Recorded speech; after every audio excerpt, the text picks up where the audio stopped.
Voilà pour cette enquête passionnante, inquiétante sur les dangers de l'aluminium, un film dans lequel on vous retrouve beaucoup. Christopher Exley, bonjour.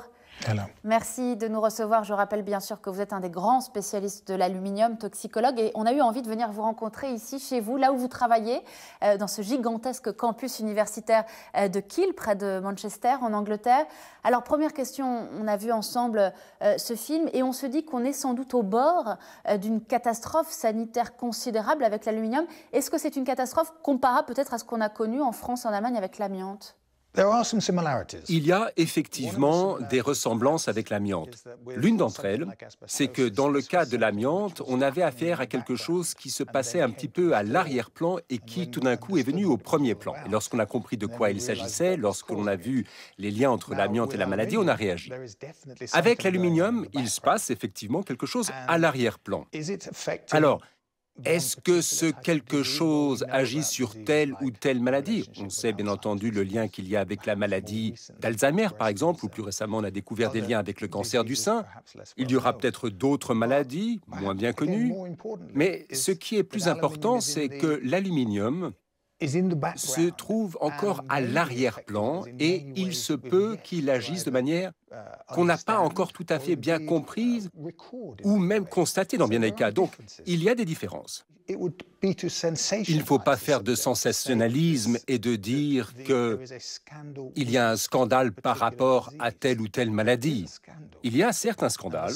Le scandale, c'est que nous ne sommes pas encore en mesure de faire le travail de recherche pour savoir si oui ou non il faut s'attendre à quelque chose, maintenant ou plus tard, par rapport à l'aluminium et la santé humaine. Alors, il y a quelques jours, s'est tenu le 10e grand congrès international sur l'aluminium. Qu'est-ce qu'il en est sorti de ce congrès? Est-ce que, par exemple, aujourd'hui, on peut dire que vous avez des certitudes sur ces liens évoqués dans le film entre l'aluminium, le cancer du sein et la maladie d'Alzheimer? Effectivement, la 10e conférence de Kiel sur l'aluminium vient de s'achever avec des participants qui venaient de 25 pays. Et ces chercheurs ont fait connaître le résultat de leurs recherches, pas encore publié pour la plupart.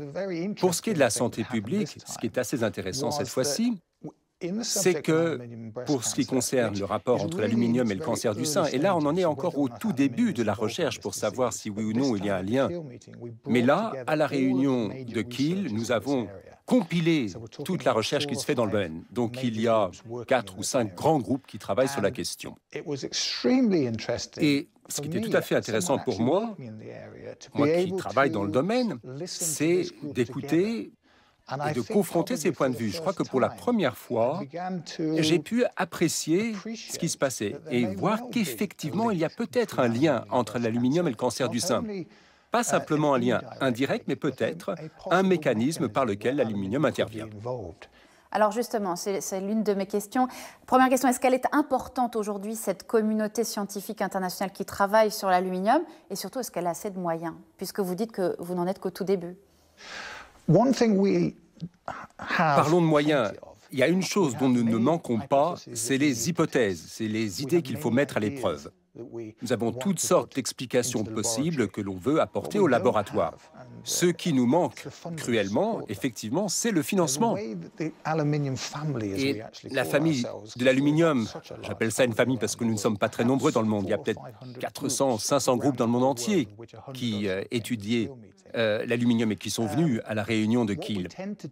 Ce que nous faisons donc dans notre famille, c'est de rassembler des petites études, un grand nombre de petites études à partir desquelles on peut avoir les premières indications pour savoir quelles sont les incidences de l'aluminium, par exemple, sur la santé humaine. Par contre, ce que nous ne pouvons pas faire, c'est des grandes études sur le long terme. Et ça, cela nous permettrait d'avoir de manière plus certaine les réponses pour savoir si l'aluminium, effectivement, joue un rôle direct dans une maladie. Alors parlons clair, vous dites que vous manquez de moyens. Pourquoi vous manquez de moyens? Parce qu'on est en crise et qu'aujourd'hui on donne peu d'argent pour la recherche en général? Ou peut-être parce qu'on vous empêche d'aller un peu trop loin sur cette piste de l'aluminium présent dans notre quotidien? C'est vrai, on ne peut pas faire de recherche sur les liens entre l'aluminium et la santé humaine ici au Royaume-Uni, mais c'est vrai également en Europe et aux États-Unis. Ceci est lié au fait que la recherche s'est trouvée empêchée d'avancer. essentiellement de manière indirecte, mais surtout en raison de l'immense arsenal de propagande de l'industrie de l'aluminium. Ils sont extraordinairement efficaces pour nous faire croire à tout un chacun qu'il n'y a pas de problème, qu'il n'y a pas de questions à poser, qu'il n'y a pas de recherche à financer sur la question, que le dossier est clos, alors que la réalité est à l'inverse. Alors, vous n'avez peut-être pas encore tous les substituts pour remplacer l'aluminium dans notre quotidien, mais pour préparer cette émission, vous m'avez expliqué qu'il y a quand même des moyens d'enlever l'aluminium de notre organisme. Est-ce que vous pouvez nous expliquer ça? Alors effectivement, là, c'est un grand programme de recherche dont nous avons fait un peu notre spécialité.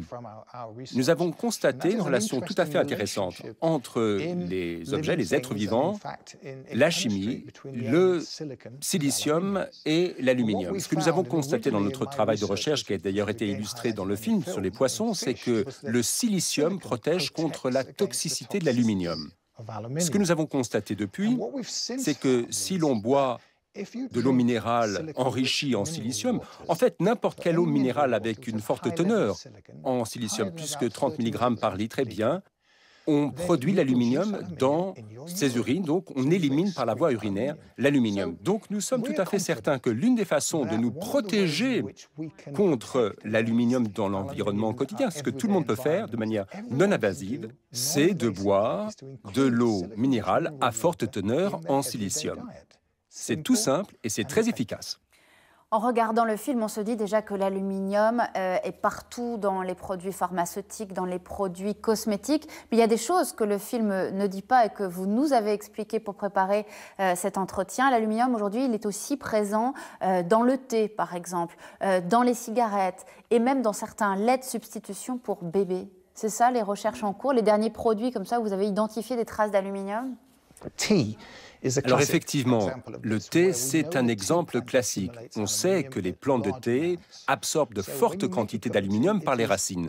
Et lorsque l'on se fait une tasse de thé, en particulier du thé noir, il est impossible de ne pas boire de l'aluminium.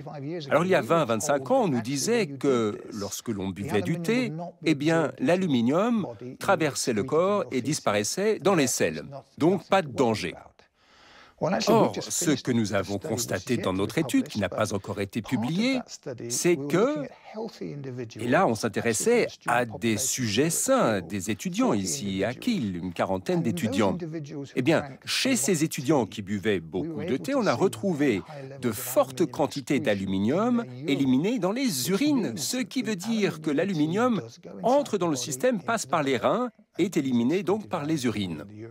Mais alors, raisonnons sur un cas concret, si vous le voulez bien. Prenons l'exemple de ces déodorants dont il est dit dans le film, qui sont sans doute responsables, parce qu'ils contiennent de l'aluminium, de cette augmentation de tumeurs du sein, et des tumeurs très spécifiques, qui sont placées dans un endroit où on n'en trouvait pas avant. Est-ce que les femmes savent suffisamment ce genre de choses?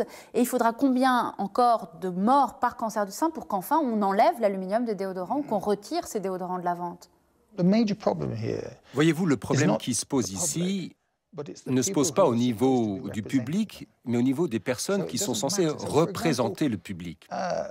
Alors, par exemple, nous ne serions jamais en mesure d'obtenir des subventions de la part des grandes associations caritatives de lutte contre le cancer pour faire un travail de recherche sur la question. Pourquoi?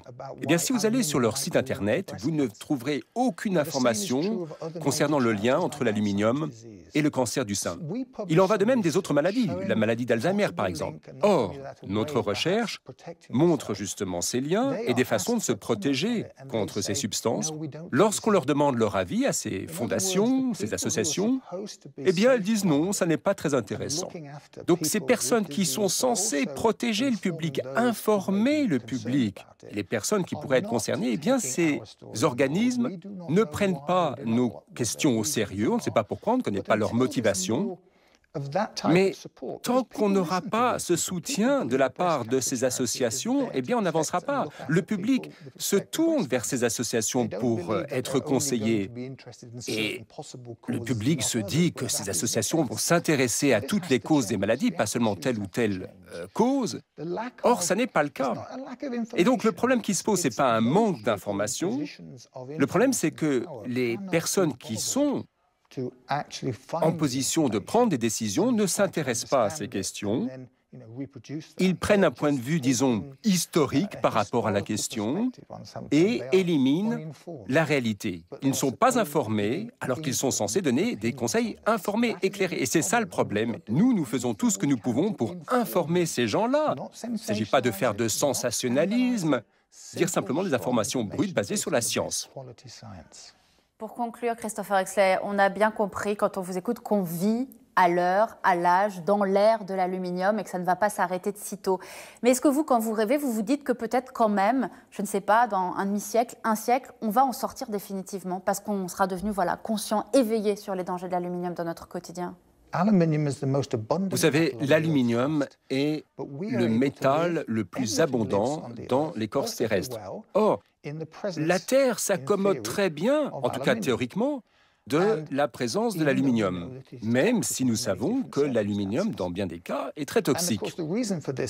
Alors, l'explication de ce paradoxe est la suivante.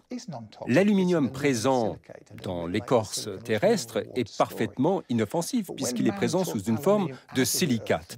Mais lorsqu'il sort de cette forme minérale et qu'il se transforme en sel d'aluminium, à présent que nous entrons donc dans l'âge de l'aluminium, qu'est-ce qui se passe? Eh bien, c'est qu'il y a un nouveau cycle qui intervient, le cycle biotique biologique qui est contaminé par cet aluminium. Et lorsque l'aluminium est pris dans ce cycle vivant, il ne peut plus s'échapper, il ne peut pas retourner dans la roche. Alors ce qui se passe chaque année, c'est qu'on accumule de plus en plus d'aluminium dans ce fameux cycle vivant, des choses vivantes, de la plus petite bactérie jusqu'à l'être humain. Donc nous accumulons les niveaux d'aluminium auxquels nous sommes exposés, et ce, de plus en plus chaque année. Alors, au bout du compte, qu'est-ce qui va se passer? Et là, sur la base de tout ce que nous savons sur l'évolution, pour tous les éléments sur Terre, la façon dont ils ont évolué, eh bien la vie devra s'adapter, continuer à s'adapter en présence de tout cet aluminium. Le résultat de tout cela pourra être, dans un premier temps, négatif parce que l'aluminium n'est pas bénéfique, au contraire, il est toxique. Mais au bout du compte, et là, ce n'est pas dans 50 ans, c'est dans des centaines d'années. Au bout du compte, donc, eh bien, il y aura une biochimie qui pourra bénéficier de cet aluminium. Mais il ne bénéficiera pas à la vie humaine. Nous serons peut-être tous morts d'ici là. Autrement dit, la forme humaine qui s'adaptera à l'aluminium ne sera pas l'être humain. Donc, la question est intéressante, mais je ne serai probablement pas là pour entendre la réponse. Donc, soit on mourra de l'aluminium, soit on apprendra à vivre avec l'aluminium. Merci infiniment, Christopher Exley, de nous avoir reçus ici sur ce campus. Travaillez bien, cherchez bien. À bientôt. Merci.